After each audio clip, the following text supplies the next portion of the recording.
سلام.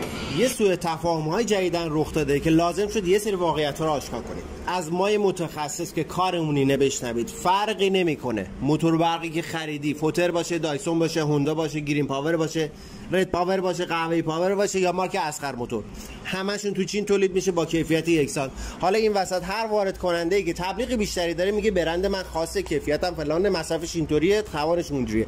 گول ظاهر و رنگ‌های جذاب و کلیپ‌های تبلیغاتی رو نخورین.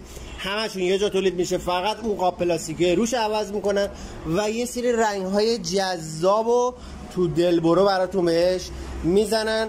خواهشاً اینو رعایت کنین. ما الان مشکل داریم سر تحویل موتور به مشتری، نیست تو بازار.